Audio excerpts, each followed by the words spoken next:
네, 코로나19 상황 오늘 두 분과 함께하도록 하겠습니다. 최진봉 성공회대 교수 이어서 함께해 주실 거고요. 백순영 가톨릭대 의대 교수 모셨습니다. 어서 오십시오.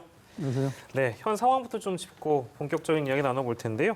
400명대로 늘어났습니다. 이게 400명대에서 그 증감을 좀 거듭하는 모습이고 그러니까 주로 보면 한 6주가 넘었습니다. 7주째 이렇게 등락을 거듭하는 모습인데 이거 어떻게 봐야 될까요? 7주째 일정한 경향을 가지고 있죠. 주말에는 300명대에다가 주중에는 400명대에서 전체적으로 보면 370명에서 380명 정도로 유지가 되고 있습니다. 증가 추세가 그렇게 나타나는 것은 아니지만 사실 좀 이 내용을 보면 좋지는 않습니다.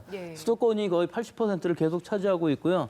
산발적인 집단 발생이 계속 일어나면서 감염 경로를 알 수 없는 환자의 비율이 지금 24%까지, 24.2%까지 올라가 있어요. 그런데 눈에 띄는 것은 어제 나온 변이주 20건의 경우에 있어서 남아공 변이주하고 영국 변이주하고 전부 지역사회에 있어서 감염 경로를 알 수 없는 환자가 나왔다는 것. 또 이것이 지표 환자이기 때문에 앞으로 더 많은 환자들이 나올 수가 있고 지역사회에 있어서 이 변이주의 N차 감염이 이미 일어났을 수도 있다는 것. 이미 뭐 예상되어 왔었던 일입니다만 아무리 검역을 잘해도 결국은 지역사회에 나올 수밖에 없는 것이고 그것이 언제 나올 것이냐는 시간 문제였던 것이 일단 나왔기 때문에 이것을 얼마나 빨리 잘 막을 수 있느냐 하는 것이 관건으로 보이고 우리가 예방접종을 지금 시작했기 때문에 이 속도가 어느 게 더 빠를 수 있느냐가 관건으로 보입니다. 지금 서울 수도권의 상황이 좋지 않은데 이런 상황에서 서울 고등학교에서 또 집단 감염이 발생했습니다. 학생들이 외부 축구 클럽 소속 학생들인데 합숙 생활을 했더라고요. 그러니까 이게 지금 단순히 학교 내에서의 운동부 합숙에서 일어난 일은 분명히 아니기는 한데요. 그것을 교묘히 좀 피해 나갔죠. 학교에 운동부 합숙을 못하게 하니까 클럽 상태로 유지하면서 지도자랑 운동선수들 해서 15명이 집단 감염이 되었는데 이 학생들이 합숙을 하면서 뭐 합숙 안에서만 있지는 않았을 것이기 때문에 이 주변의 학원이라든지 뭐 여러 상점가들 이 집단 감염의 확산이 어느 정도 나올 것으로 보이고 결국은 처음으로 나온 학교 내에서의 집단 감염이니까 교육 당국에서도 긴장할 수밖에 없는 것이죠. 결국은 제일 위험한 것이 학교 내에서 이렇게 발견이 되면 그나마도 괜찮습니다만 발견이 되지 않고 무증상 감염으로 가정으로 돌아가고 가정에서 또 이 구성원이 지역사회, 직장 이런 데에 전파를 하게 되면 N차 감염이 또 퍼지는 것이기 때문에 지역사회 무증상 감염의 저변이 넓어지는 상황이 되기 때문에 무서운 것이거든요. 따라서 이 학교 내에서의 방역수칙 준수가 지금 굉장히 필요할 것으로 보이고 지금 고3이나 뭐 초등학생들 매일 등교를 하고 있습니다만은 등교를 하면서도 사실 굉장히 아슬아슬한 상황이고 우리 교사들 같은 경우에 있어서도 6월이 되기 전에 좀 먼저 우선순위로 접종을 하는 것도 물론 예방접종에 의해서 피해를 최소화하는 것도 중요합니다만은 이런 확산을 막는 부분도 일부 같이 병행해야 되지 않을까 저는 개인적으로 그렇게 생각합니다. 네, 지금은 이번엔 사설 운동클럽이 드러나서 알게 된 거지 사실 학교에서 운영되는 운동클럽은 뭐 아예 운영을 못하기 때문에 지금 괜찮았잖아요. 그렇죠. 근데 사설 운동클럽처럼 지금처럼 드러나지 않은 사각지대가 상당히 많을 것 같아요. 그렇죠. 교육부나 아니면 교육청이 전혀 파악을 못하고 있어요. 그러니까 지금 말씀하신 것처럼 이게 사설 운동팀에 위탁을 해가지고 학생들이 운동 활동을 하는 거잖아요. 그러다 보니까 학교에서 직접 하면 파악이 되는데 학교가 주관을 해서 그런데 학교의 사설 운동팀에게 위탁을 해가지고 운영을 하다 보니까 교회 사설 운동클럽 같은 현재 현황 파악이 전혀 안 된다는 거예요. 교육부에도 안 돼 있죠. 교육청에도 안 돼 있죠. 그러면 지금 이렇게 집단 감염이 일어난 게 한 군데 나왔지만 이게 학교마다 얼마나 많이 있는지 현황 파악도 안 되고 있는 거잖아요. 그런데 이게 문제가 되는 게 학교 중에 학생들의 합숙을 막을 근거도 없어요. 그러니까 사설 운동팀에서 맡아서 위탁해서 하다 보니까 학교가 강제로 학습을 해 마라. 이런 걸 할 수 없는 상황이 돼버리는 거예요. 결국은 이게 외부에서 운영하는 운영팀으로 운영되다 보니까 교육 당국의 관리 사각지대에 놓이게 됐고 이 관리 사각지대에 놓이다 보니까 방역 수칙을 지키는지 안 지키는지 제대로 감시 감독이 안 되게 돼 있고 그러다 보니 이런 문제가 발생한 거 아니겠어요? 문제는 이런 게 학교마다 한두 개가 아닐 가능성이 있다는 거예요. 현황 파악도 안 된 상태에서 아직 방역 사각지대에 남아있는 이런 사설 운동팀이 위탁받아 운영하는 운동 클럽들이 얼마나 있는지 빨리 파악해야 되고요. 그곳에서 제대로 합숙하는 과정이라든지 지금 현재 같은 경우에는 몇 명이서 못 모이게 돼 있잖아요. 그런 규정을 지키는지 안 지키는지 또 방역 수칙은 잘 지키는지 안 지키는지 이런 부분들을 조사해서 이 부분이 더 이상 집단 감염의 온상이 되지 않도록 막아야 된다. 그렇지 않으면 우리가 알지 못하는 가운데 또 다른 집단 감염이 발생할 가능성이 있다. 그런 위험성에 대해서 인식을 해야 될 거로 생각이 됩니다. 지금 적용되고 있는 5인 이상 집합금지 조치가 어느 경우에 따라서는 적용되지 않는 것도 있잖아요. 근데 이런 사설 운동 클럽은 5인 이상 집합 금지 적용 안 되는 겁니까? 제가 볼 때는 적용이 돼야 된다고 봐요. 왜냐하면 지금 운동하는 클럽들 같은 경우에는 거리두기라든지 합숙은 못하게 돼 있는 거 아니겠습니까? 예를 들면 피트니스 센터 같은 경우도 시간 정해놓고 일정 거리 뛰고 그리고 나서 지속적으로 방역하고 나가고 나면 동안 또 소독하고 이런 거 운영되고 있는 거잖아요. 근데 합숙을 하고 있다? 제가 볼 때는 이거는 사설 운영이기 때문에 예. 저는 이거는 얼마든지 가능하다고 저는 봅니다. 방역 수칙 안에서. 왜냐하면 이게 일반인이 운영하는 것과 동일한 거예요, 결국은. 근데 일반인이 본인의 어떤 경제적 이익이든 뭐 어떤 이유인지 모르겠습니다만 사설로 운영되는 것이 합숙이 이루어진다고 하면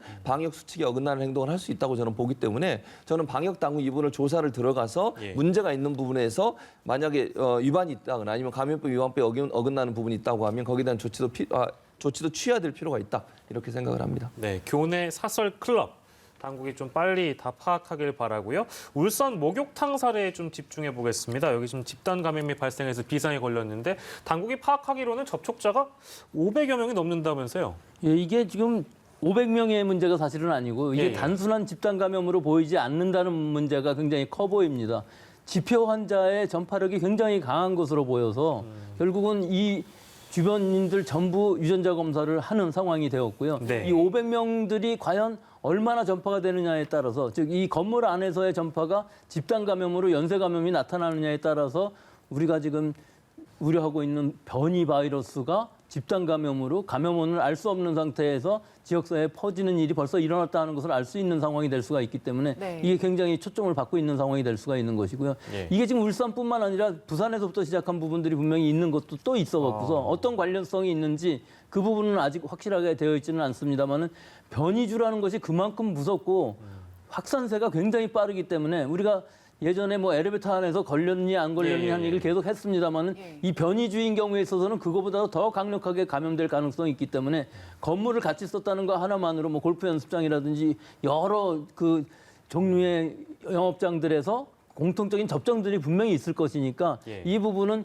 여기서 끝나는 것이 아니고 이 변이주가 과연 울산에서 얼마나 퍼져 있는지 하는 그런 근본적인 문제까지도 될 수 있다고 봅니다. 지금 이 확산 그 바이러스를 변이 바이러스로 추정하는 이유가 전파력 지수가 높기 때문인 건가요? 네, 이 부분은 그렇습니다. 하지만 부산에서부터 시작한 경우에 있어서는 지표 환자가 일단 변이주를 가지고 있었기 때문에 그 이후의 환자들의 경우에 있어서는 상당히 가능성이 높아질 수밖에 없죠. 물론 아닐 수도 있습니다. 다른 감염원에서부터 감염되었을 수가 있지만 예. 이 경우에 있어서는 사실은 상당히 좀 심각한 부분이 있는 것이죠. 네. 예, 저희 그 시작하면서 서두에서부터 변이 바이러스에 대한 얘기를 이제 백순영 교수께서 많이 해주셨는데요. 이거 지금 상황이 좀 더 심각해지지 않게 위해서는 어떤 대책들이 좀 추가적으로 필요하다고 보십니까? 예, 제가 계속 주장하고 있는 바는 이 변이주를 찾아내는 방식이 너무 시간이 걸려서는 안 된다는 것이죠. 이것이 해외에서도 PCR로 그 변이된 부분만을 찾아내는, 즉 유전자가 변이된 부분을 찾아내는 간단한 방법들을 개발해서 사용하고 있는데 우리는 아직도 며칠씩 걸리고 NGS라는 것이라든지 특히 뭐 일부분만을 증폭을 해서 유전자 염기 서열을 한다든지 하는 여러 가지 방법들 중에서 예. PCR 증폭을 해서 그 부분의 염기 서열을 밝히는 것이 굉장히 빠르고 신속하게 접촉자를 격리할 수 있는 방법일 수가 있는데 좀 더 많은 사람들한테 해야 되고 예. 좀 더 싼 경비로 할 수 있고 신속하게 할 수 있는 방법을 빨리 도입해서 찾아내야만 우리 지역사회에서 퍼지는 것을 막을 수가 있고 그것을 막아야만 우리 환자 발생을 급격히 늘어나는 것을 막을 수 있다고 생각합니다. 네, 앞으로 변이 바이러스 관리에서는 속도가 굉장히 중요하다는 말씀을 주셨습니다. 예. 그리고 오늘부터는 모든 요양병원과 요양시설에서 면회가 가능해지잖아요. 네, 그렇습니다. 지금 면회 대상이 한정되는데 기준이 어떻게 됩니까? 일단 기준은 두 가지 기준이에요. 뭐냐면 임종을 앞둔 환자 이런 분들 같은 경우는 이제 가져가고 마지막 시간이 될 수도 있지 않겠습니까? 이런 환자 그리고 중증 환자 그러니까 중증 환자에서 언제 위험한 상황에 빠질 수 있는 이런 분들 그리고 환자 입소자의 의식 불명 상태 이런 분들 또 정서적 안정을 위해서 주치의가 인정하는 경우 이런 경우에 한해서 이제 면회를 하도록 조치를 했습니다. 물론 면회하기 전에 조치가 드리겠습니다. 일단 면회 객은 모두 다 보호구를 착용을 해야 돼요. 예. 두 번째는 음성 확인을 해야 됩니다. 그러니까 미리 코로나 검사 받고 예, 음성이 이게 확인된 사람에 한해서만 왜냐하면 이게 또 접촉에서 확산이 될 수 있는 위험성이 있잖아요. 이 두 가지 조건을 갖추게 되면 면회가 제한적으로 이루어지게 되는 그렇게 조치를 바꾼 걸로 알려지고 있습니다. 예. 자, 그리고 그 백신 접종과 관련해서 짚어볼 사안이 하나 있는데 그 오늘 브리핑에서 나온 그 발표에 따르면 코로나19 백신 접종 뒤에 확진을 받은 사례가 총 6명으로 늘었다. 그러니까 백신을 맞았는데 그 이후에 이제 확진받는 사례들, 뭐 해외에서도 더러 있었던 걸로 알고 있습니다만 이제 우리의 경우에는 6명까지 늘어나는 상황인데, 그러니까 항체를 형성하는 데까지 시간이 좀 필요하기 때문에 이런 사례가 이미 나온 거라고 봐야 될까요? 어떻습니까? 그렇죠. 일단은 항체가 형성하는 시기도 문제겠지만 감염이 되었을 경우 무증상이든지 경증이든지 자기가 모르는 사이에 잠복기에 접종을 받았을 가능성도 얼마든지 있습니다. 전후 관계는 그렇다 치더라도 일단은 접종을 받은 후 2주 정도는 지나야 일반적으로 항체가 생기는데 네네. 그 이전에 감염되었을 경우에는 실제로 증상이 나타나고 감염이 가능하겠죠. 예. 하기 때문에 지금 1차 접종만으로 완전히 막을 수는 없다고 보지만 적어도 2주 정도 지나갈 때까지는 얼마든지 감염이 될 수 있기 때문에 임상 3상 내에서도 그런 경우는 상당히 많이 있었습니다. 그렇기 때문에 감염 자체를 지금 막아준다고 보기는 어렵고 접종한 후에 적어도 2회 접종 이후에 2주 정도가 지나야 그다음에 감염으로부터 어느 정도 예방이 될 수 있다고 볼 수가 있어서 미국에 있어서도 지금 CDC에서 지침을 내려놓은 것도 2회 접종 또는 얀센 같은 게 1회 접종 후에 적어도 2주가 지나야 안심하고 일단 사람들을 만날 수 있다는, 마스크 벗고 얘기할 수 있다는 이런 지침을 내리지 않았습니까? 이 기준이 전부 2주 정도는 지나가야 우리 몸에 면역 항체들이 생기고 이 예방 효과를 얻을 수 있는 그런 상황입니다. 만약에 그러니까 이미 감염됐던 상황에 백신을 맞고 나중에 확진 사례가 나온 거니까 어쨌든 이미 감염돼 있던 상태였잖아요. 근데 그거는 이제 알 수는 없죠. 언제 감염됐는지는. 그러면 왜냐면 우리가 진단 검사를 받고 예방 접종을 받는 것은 아니기 때문에 일주일 전에 감염이 됐다 할지라도 무증상으로 있는 상태에서 접종받고 2, 3일 후에 증상이 나타날 수도 있는 것이기 때문에 이 상황은 사실은 알 수는 없습니다. 접종한 시기하고 감염된 시기하고는 특정할 수는 없죠. 만약에 제가 한 전제라면 감염이 이미 돼 있는 상황에서 뭐 모르고 백신을 맞았는데 나중에 확진인 걸 알게 됐다. 이 전제만 놓고 질문을 드린다면 백신을 맞는 것보다는 안 맞는 것보다는 맞는 게 나중에 어떤 치료 과정에서 더 나은 겁니까? 어떻습니까? 뭐 대부분은 치료라기보다는 자기가 모르고 맞았다는 얘기는 경증이었기 때문에 일단 항체가 생기면서 뭐 바이러스가 있다고 그래도 예방 접종한 것과 같이 항체가 생기고 면역력이 생기기 때문에 큰 영향이 없습니다. 아, 그렇습니다. 영향이 없는데 다만 아주 고령층이면서 좀 문제가 있으신 분인 경우에 있어서는 감염 상황을 잘 봐야죠. 발열이 됐다든지 혹은 증상이 있다든지 하면은 예방 접종은 하지 말아야죠. 견딜 수 없을 수가 있는 상황이 있기 때문에 지금 해외 사례들에 있어서도 아주 고령자이거나 기저질환이 아주 깊으신 분 같은 경우에 있어서는 실제로 어떤 증상이 있으면은 즉 감염 위험이 있든지 아니면 진단 검사를 신속 진단을 해보든지 해서 접종하는 것이 좋을 것으로 보입니다. 예, 알겠습니다. 오늘은 거기까지만 말씀 듣고요. 코로나19 상황은 여기서 정리하겠습니다. 백순영 가톨릭대의대 명예교수, 최진봉 성공회대 교수와 이 시간 함께했습니다. 고생하셨습니다.